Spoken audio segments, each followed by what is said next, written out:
Welcome to The Self-Led Woman. This is a podcast about emotional eating, the experiences that shape our relationships with food, and the path back to self-leadership.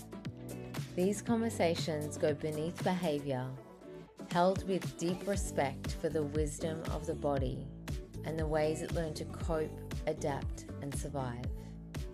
And when we can peel back those layers and meet the parts of ourselves that need care, we begin to see that food was never the problem and we can return to who we really are. I'm your host, Megan Darnell. Let's dive right in.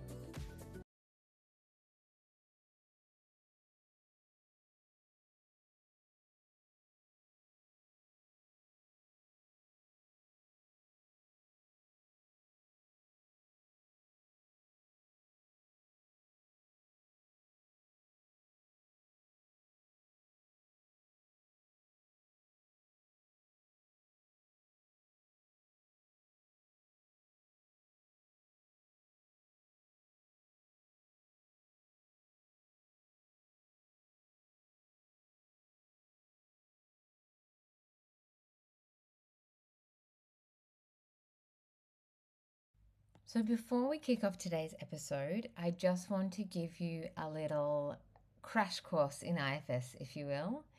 Before we begin, I spoke to one of my colleagues who I studied IFS with, and we went into some of the basics of IFS. So I just want to explain to you guys, if you are completely new to IFS and you've never heard of it before or you don't know much about it.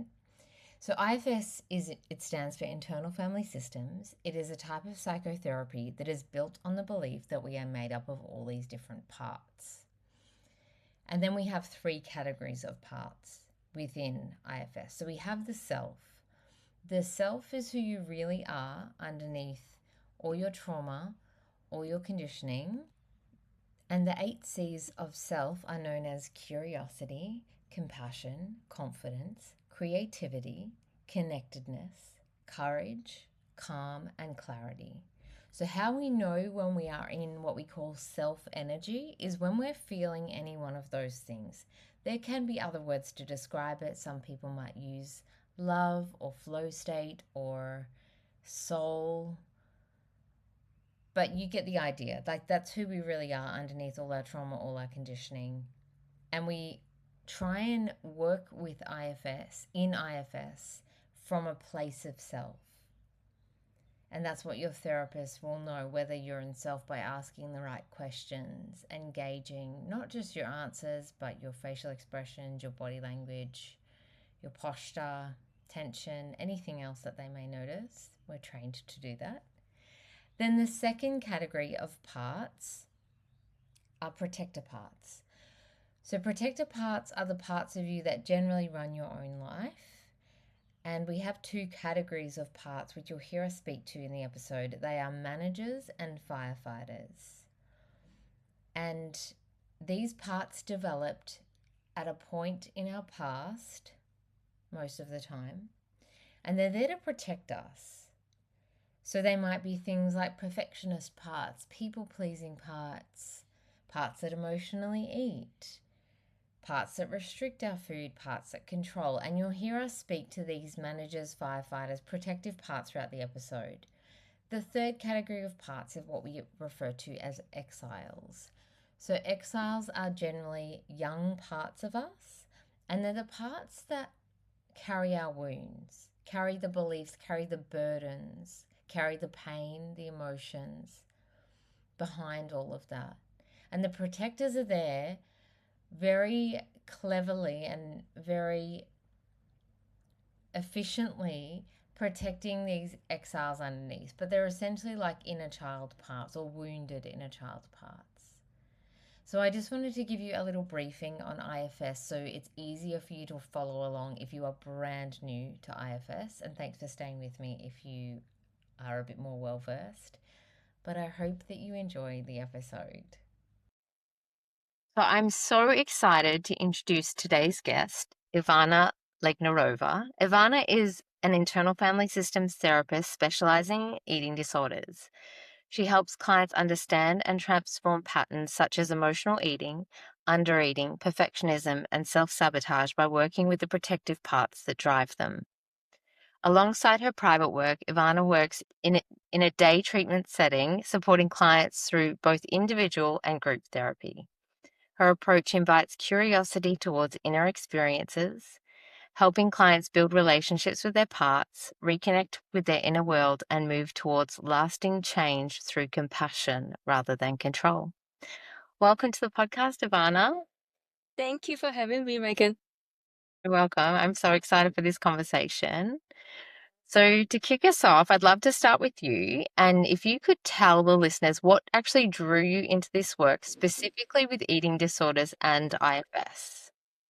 So that might be a lengthy answer, but I will try and sort of combine the two together. So I've found my love towards IFS sort of about 5 or 6 years ago, and I will be forever grateful for my supervisor who's actually IFS trained, and she one day, told me or asked me, do you know about the parts work? And I, as a kind of a novice therapist, I thought, hmm, not sure. I never heard about it, but I was very curious about it. And when she's explained that all of us have parts that are protecting us, parts that are carrying burdens, parts that have their own beliefs and feel like the internal ecosystems. I fell in love with it. So of course, then from then on, I went on to doing trainings around IFS, and I feel like it's not just a way to practice as a therapist, it's also to practice in a daily life, to reconnect and continue to create those relationships with parts on daily basis feels very healing and very nourishing. And in terms of the eating disorders, funnily enough, I've sort of found myself working in a different sector in one of the private clinics in London, who was just opening back in 2018, and they've invited me to help out on sort of the administrative and admission side of things. And at some point, as I was working more years there, they've invited me to become a therapist in there, because I think they maybe realized, and I have recognized, that even though my path, or what I felt my path, wasn't leading to eating disorder work, I feel like it sort of naturally found me through almost like a coincidence, which I'm again will be forever grateful for, because that wasn't sort of on the cards, I would say. But the work feels very, I appreciate the work around the eating disorders, because it's something that really needs, in this day and age, more and more focus on. There are more and more people, women and men, who really struggle with eating for whatever reason, whether it's because of the upbringing or the societal pressures. So when I've noticed the increase, especially during COVID times, how many clients are struggling with eating disorders, whether undereating or overeating, I felt that that was my calling, and that really, took my attention, and I love it. It feels like it really, especially when you are connecting eating disorders with the IFS approach, which can feel very compassionate, whilst eating disorders can feel often lacking compassion, or feeling very rigid in a way, in the most kind of gentle way. It felt that it made sense to go that route. Yeah, absolutely. And I love that you speak to the compassion piece, because it's not just the person experiencing the eating disorder, and there's often a lack of compassion there, but then also what society teaches us, and diet culture, and or just people's beliefs around it, that maybe are uneducated or haven't really experienced it at all themselves, and it's just like, we'll just change the behavior. And it's Yeah. like, well, if we could just do that, everyone would have solved their problems already. Exactly, exactly. Yeah. And I feel, that's often what my clients, come to the clinic with. They say, I've tried to, listen to kind of professionals, and say, professionals who perhaps don't have so much of understanding of eating disorders. And they say, you just need to eat more, or you need to eat less. It can go two ways, right? Or you need to stop this behavior or that behavior. If it was that simple, we would eradicate the problems with eating, in one day or one week, but it's not as simple. because, what we know about parts that use food in a certain way, it is the way to protect something vulnerable, protect something fragile, or protect away from something that can be, damaging or risky. And that really needs more attention. And that really needs that connection with the inner world to understand why food or exercise is, or other things are used in a way that they are. And we Yeah, often find out that it makes sense. absolutely. Always. So, when you first came across internal family systems, like you mentioned before, what for you maybe clicked in a way that other approaches didn't? That's a very good question. I guess that there are a few things that really clicked for me in terms of the IFS, and that is it sort of removes, and I appreciate other approaches. Other approaches will definitely be beneficial in all kinds of way. But what I feel is that I first sort of, steps away from the traditional talking therapy. It steps away from the logical approaches, and it sort of dives in more into the feelings and the sensations, which is so natural to us humans to feel and to connect and to have those bodily sensations as well. And what really sort of kept me being curious about the IFS is the curiosity, that comes without any agenda, that comes with any intention apart from just being with the client in the room, in here and now, without a plan in a way. And the gentleness and the compassionate approach, it feels more fluid than, for example, maybe other traditional approaches that would, um, yeah, as I said, feel more logical, feel like they have an agenda. Because when you meet with the part and the part feels that there is no agenda apart from just genuinely wanting to get to know the part, we often see how quickly or even slowly they are able to start trusting that there is no intention other than just being with them in the way they are in that Yeah. moment. There's something so powerful about just meeting them exactly where they're at.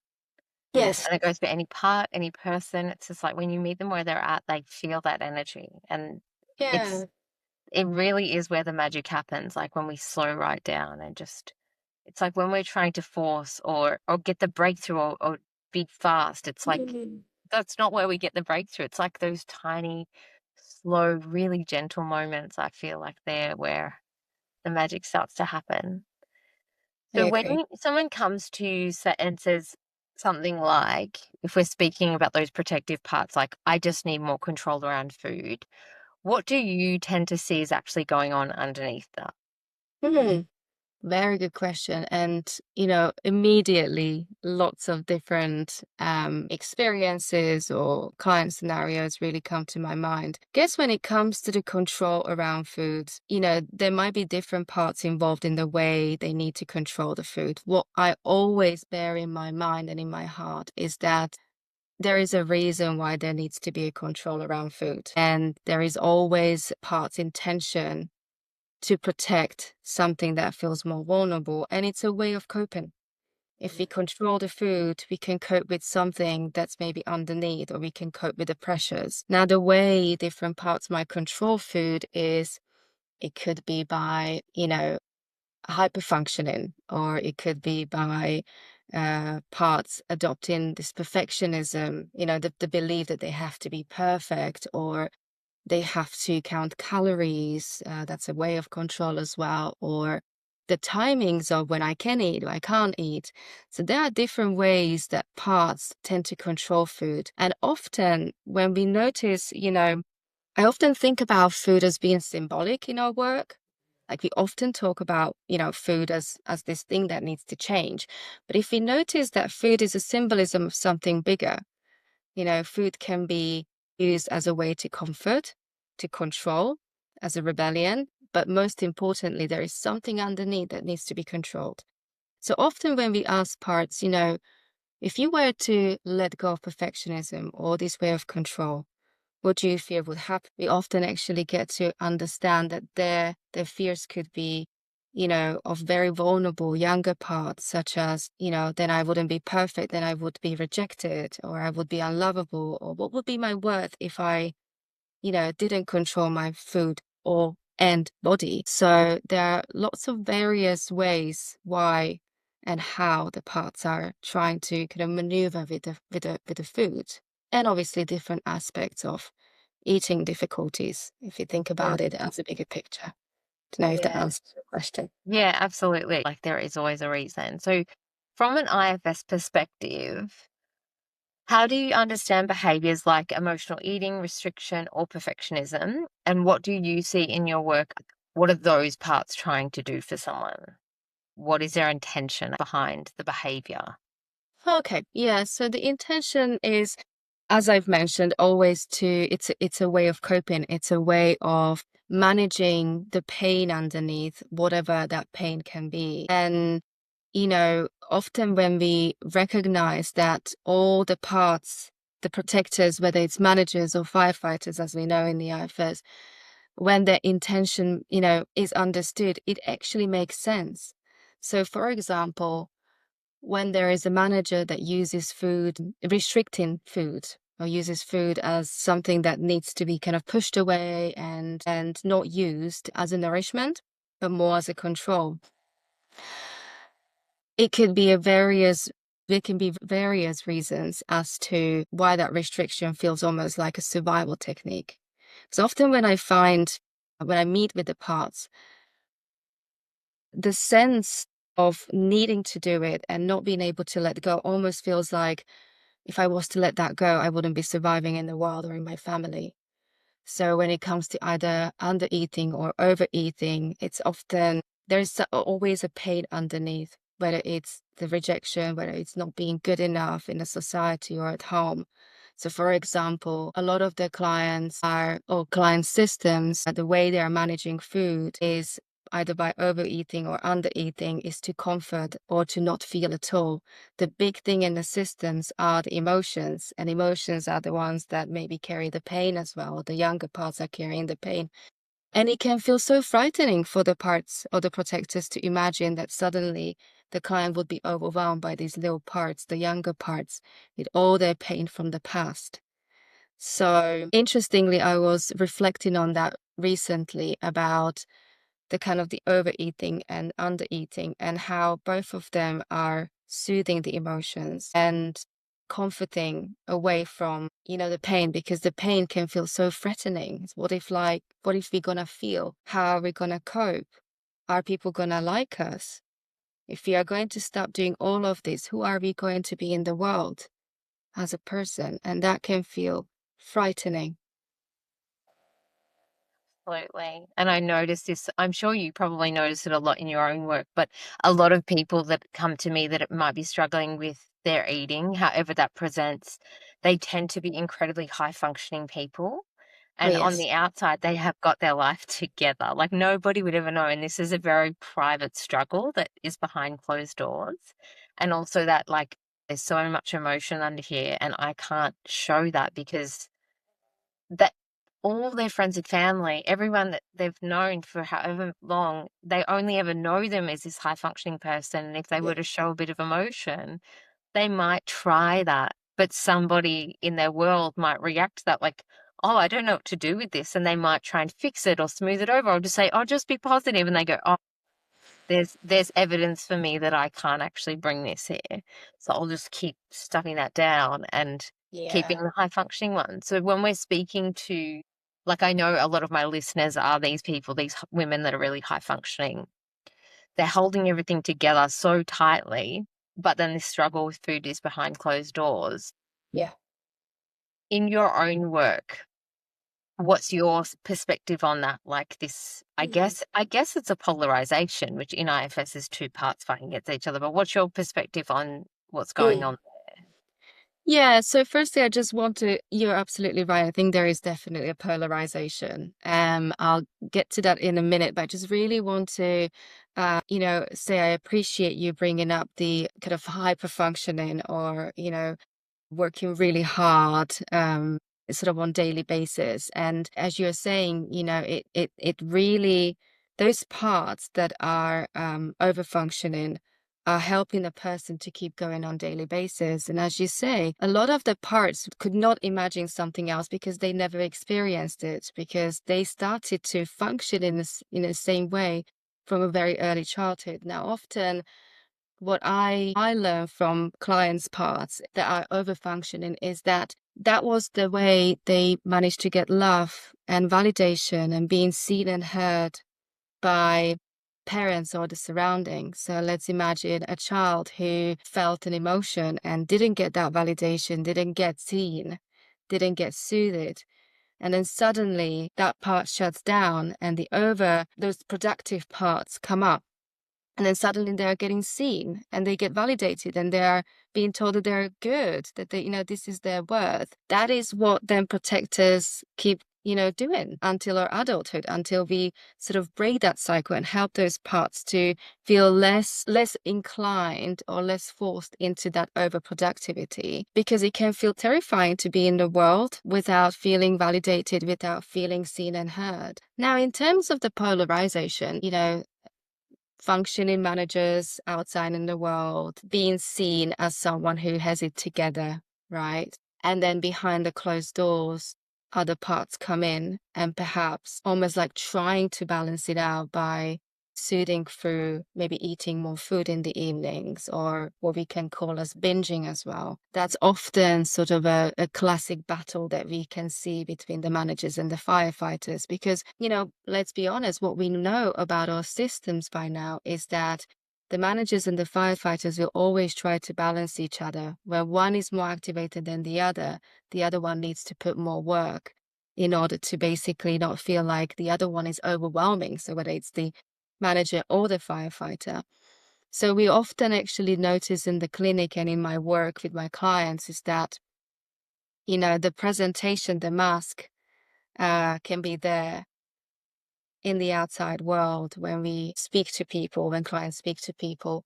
And then behind the closed doors, the other parts will kind of rush in, especially firefighters, and be like, okay, that has been too much. We need to, put a break on. And so we might use food as a way to binge, or in other ways as well. These firefighters would come in to almost soothe that system and almost have a break from, what feels like a very vicious cycle. Mhm. Absolutely. That whole, what we're talking about now, that polarization, because I find clients will tend to like their managers and they hate their firefighters, or they don't like their firefighters so much. It's like Yeah. that they like the parts of them that run their lives and have, the front on and the high functioning. And that's the thing that gets them praise and has got them love in the past, or approval or validation. And they'll say, I've got my whole life together. Why can't I get this together? I go home and binge eat. And they're like really not liking the binge eating parts. And I say to them, like, you have to see this for what it is. Like, you've had too much going on. You're holding way too much responsibility. You don't get the support you need. You have to think, like, honestly, I see that like firefighters, like you've come home, you've had the day from hell. It's like this beautiful grandma energy comes in and she gives you a hug. She says, honey, you've had a bad day. Here's your Yeah. favorite food. You deserve it. Go sit on the couch. Like, how Yes. loving is that? But we Yes. don't see that. We go, this part is ruining my life, or this part is causing me so much grief. But it's like, no, it really is just trying to get that balance. And it's like, the harder you work in the outside world with all these high functioning parts, the more this grandma energy is going to love you, and it's going to show up as like more and more extreme, perhaps. But it's like you said, it's like this. It's always trying to find that balance and Yeah. to work with like both those parts. And I think people, one of the reasons I started this podcast is because there's so much shame around this stuff. And I just want to dismantle that, and for people to know that there's nothing wrong with them. Their system is incredibly intelligent. But also, when we're speaking to these polarizations, like if you're listening and you have the resources, like get support, go and see, like whether it's a therapist or someone else, and, get the support you need, because you can stay stuck in that loop and it can feel, I guess, kind of hopeless at times. Like people really feel like they're stuck, but for them to know, like, there's nothing shameful about it, and just to get the support you need, like, stop trying to do this on your own.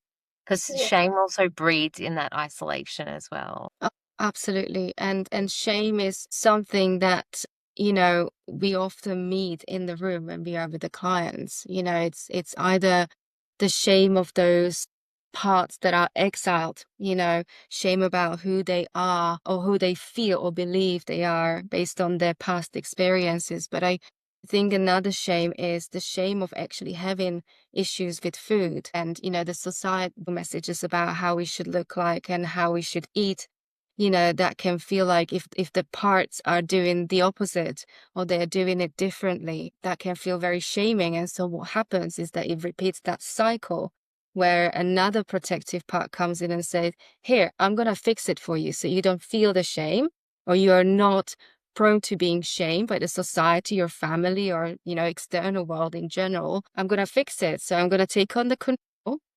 I'm going to make you lose weight, for example, or I'm going to make you look and appear to be perfect and all put together. Or I'm not going to make you feel emotions because that could also be shamed. That's the sort of repeated cycle. And we know that within one cycle, we will have, one or more exiles, one or more, firefighters who will use food and other soothing techniques. And then we have more, so a few managers who will try to then sort of undo it so we can appear kind of right in the reverted commas in the world. But shame Right. is a big thing. And I always say that shame is one of the, hardest emotions to sit with and to be with, because no one in the world wants to be shamed. Mm, yes. So the bigger the shame, the bigger the work of our internal world. Absolutely. Yeah, you're so right. And it really, that part you were saying before about the parts that control our lives or manage it, they're like, oh, we can't feel this emotion. And shame is probably the biggest one because we feel like shame's going to annihilate us.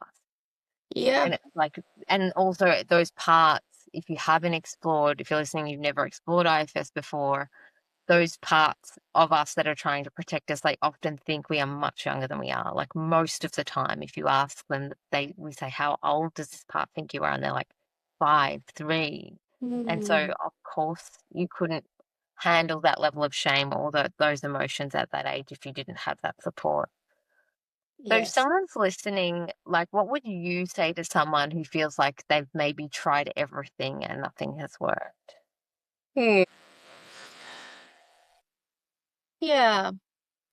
What I would say to those listeners who feel that way is that, there is always, I want them to almost hold or find a part that feels maybe that hope that, you know, not everything has been tried and that there will always be a solution to the issues that, or the burdens, we would call them burdens, that protectors and the exiles are carrying. And of course, I don't want to be selling IFS per se, but, I am a true believer in IFS that, IFS is a completely different modality, and, it can feel fluid and it can be done in a way that the system feels trusting towards. And what I would say is that, firstly, it is the hope, that not, something can work. This is not a permanent state. And most importantly, to remember that these parts weren't born that way. Us humans aren't born with these protective parts.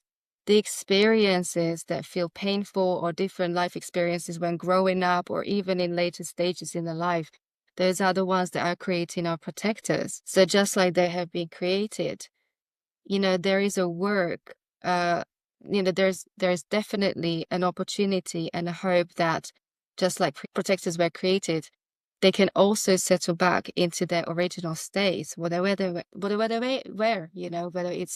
perfectionist parts, or inner critics suddenly becoming this kind of inner assistants, showing risk around the world or making decisions to be in a way that feels right for the person in the world. So I think the message is, whilst I believe that everything has been tried, I would sort of gently and curiously challenge that. Was it? Mm, very good answer. I love that. So, what does healing look like from your perspective beyond just changing the behavior, specifically when we're talking to food or about food? But I mean, it can be anything really. What does Yeah. it look like for you? Hmm. That's a very good question. How would it look like for me? Yeah, so it's certainly, as you say, Megan, it would be the change of the behavior. But before the change of the behavior, or simultaneously around the time the change of the behavior happens, is a different insight and different relationship with parts. I think before the change can happen, we need to create a relationship with parts. And the parts, what we want is for parts to feel that the self is there, the person is there, so they don't feel like they are alone in having to carry that burden of those coping strategies.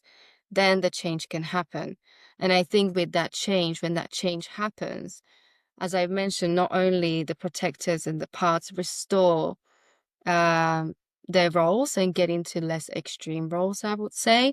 It also helps then exiles to not carry that burden of pain or those beliefs that they have adopted or adopted in a very young age, or the beliefs and the narratives that they have been carrying from a very young age. But what I feel often and what I notice often is that as a whole person, the clients transform. They become more curious, they become more present.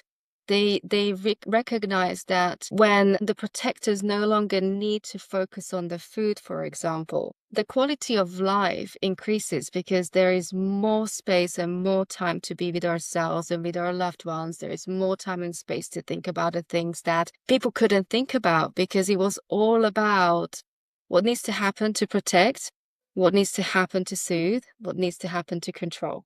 Right. So I feel like you can almost feel from the person that presence, that calm, that gentleness, and that real compassion towards themselves. Like, yeah, I'm worthy of that healing. I need that healing and that transformation. And that is beautiful. I can't quite describe what it feels like, but you feel it from a person when they heal their parts that, no longer need to control or use food in a certain way. And it's beautiful. And Yeah. the surrounding feels it. Absolutely. It's an energy. You can totally feel it when someone has that beautiful healing, like self energy come through.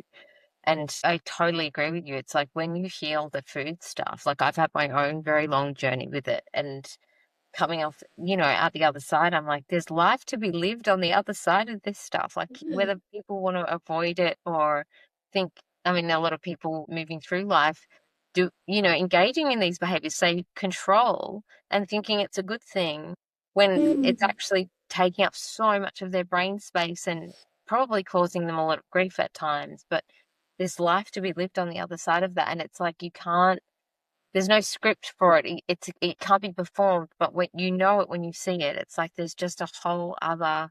They're not carrying the burdens. That's right. And what I would also add as I was listening to you, Megan, is a sort of few qualities that would really appear as part of the healing journey. Not at the end, but even during the healing journey, we often recognize, or we can see in the clients that they have more of that self-belief and self-confidence, that they don't have to, or the parts of them don't have to feel like they have to silence the voice of the other parts, or that they can't speak about the emotions and the struggles. You can feel from the person that they're more confident about their experiences. And I guess when we talk about the self, the more of that self-leadership and that inner authority, and that can feel very appealing to those parts. That can feel very appealing to, the whole system's like, okay, we have someone, we are not alone anymore with this, and we don't have to do this really strenuous, really hard work because we can manage. We can manage. We have enough of resources as we are without having to work really hard. Yeah, and I think those controlling parts prior to that, they work so hard because they think if something goes wrong, I won't be able to cope. But it's like on the other side of that, it's like oh, we can. It's like it's healing isn't about nothing bad ever happening again or you being able to be cool, calm, and collected at all times, because that's not realistic. It's just knowing that no matter what life throws at me, I know I have the ability to cope. I know I have the capacity to be able to figure things out if I need to. Exactly. Yeah, absolutely. So it's almost like at the beginning, the parts might believe, oh, I can't cope with, I can't cope without this coping mechanism. I can't almost survive. Like how would that look like? I don't have that resource to be a different way. And that healing then leading to maybe that change of that message and saying, no, I can deal with the things. I can be with those emotions and I can be with everything in the way that I come with all of me. Yes, and that's like parts work, right? It's like accepting all those parts of yourself. When I'm trying to explain it to someone that's never heard of it, I'm like, it's literally like the practical guide to self-love. Like, it's not Yes. bubble baths and face masks. It's literally you being able to accept and love all the parts of you, and even the ones that you might think that you don't like. When you actually get to know their intention, you can still appreciate them and be like, wow, this part's actually been working really hard to protect me. Like, it's amazing. Absolutely. And one thing actually, as you were saying, the part is protecting me, that sort of brought up very important message that we are not here to get rid of those parts that are struggling with food. We want to help them to transform into something that feels less activated and more calming, more kind of in the balance of the whole system. So we are not trying to shun those parts away and kick them out of the system, because it's quite impossible as well, and they really don't like that, because they don't feel appreciated if we want to get rid of them, right? But if we begin to get curious about those parts without the judgment or needing to fix, like, why are you doing this? That is where you start to form the relationship. And then soon we actually get to realize they don't have to leave. They just are burdened with a lot of responsibility that they most likely don't enjoy and they don't like. And they would also like a bit of break. Yeah, absolutely. And they do. Like, they often want to break. I don't know about you, but I've had lots of clients in sessions. I'm like, what was the part like to them? They're like, they're on a beach drinking a pina colada. It's like, Yes. awesome. Yes. It's so good. You're like, Yeah, yeah, let them absolutely. enjoy that holiday. That's amazing. Absolutely. It's lovely when the parts are suddenly like, yeah, I've been reading a book in the background or listening to the music. I'm not involved in this, or yeah, as you say, going on a beach or hiking on some mountains. It's great when they get to have some rest as well. And I think that's really important to recognize that often these parts that are, because we need to eat food every day, right? We are surrounded with food every single day. So it's hard to break that cycle. But when we manage to break that cycle and help those parts to be released from their um, positions or roles, it feels so much lighter in the body and in the mind. Absolutely. Yes, it really does. So I'll lead you into my final question, which is also my most favorite question. Okay. So, for a woman listening right now, if her body could speak to her uninterrupted, what would it most want her to hear? Hmm. I would say that's a really good question. I would say or sense that the body would want to hear that it's loved the way it comes in all shapes and sizes, and that although it carries a lot, it wants to be accepted. Yeah. Don't know if Yeah, that's beautiful. Absolutely. Oh, I just love that question. It just brings out such beautiful wisdom from each and every person. And it's I true. know. Like, that's all it wants. Yeah, it wants to be accepted, it wants to be loved, it doesn't want to be hurting. Yeah. Something to definitely ponder upon after this podcast, Megan. So I'm gonna have to think of more of the answers of what the body would want. But I'm sure body doesn't want to be, harmed or hurt. It doesn't want to be struggling. It just wants to be in a beautiful state in a way that it should be, in that very natural state. Yeah. Amazing. Oh, thank you so much for being here and for your time and sharing your wisdom with the listeners. And also just like for being so generous and coordinating with on opposite sides of the world. So I really appreciate that. I'll Yeah, I link to your appreciate website in the show notes. So if anyone would like to check you out or your work or get in touch, they can. Is there any last parting words of wisdom or anything you'd like to share before we wrap up? Anything we didn't cover? Well, I guess just a gentle invitation for whoever would listen or are listening is give yourself an opportunity to really maybe reach out to professionals, maybe even explore the IFS through different workbooks that we can now purchase, and really give yourself a chance to get to know your inner system, because it's very insightful and it's wealthy in the information. So I just want everyone who's listening to know or to ask not to give up. Change is possible. Absolutely. Thank you so much, Ivana. Thank you. No, this podcast is for education and reflection only. It is not a substitute for therapy or healthcare. If this episode brought things up for you and you need support, please reach out to a trained therapy practitioner or health professional in your area. Thank you so much for listening. If this episode resonated, please follow or subscribe to the podcast, leave a review, or share it with someone who might benefit from hearing it. You can also connect with me on Instagram at Megan Darnell Therapy. If you share the episode or want to let me know what landed for you, you're always welcome to message or tag me. I love hearing from you guys. Until next time, I'm Megan Darnell, and this is The Self-Led Woman.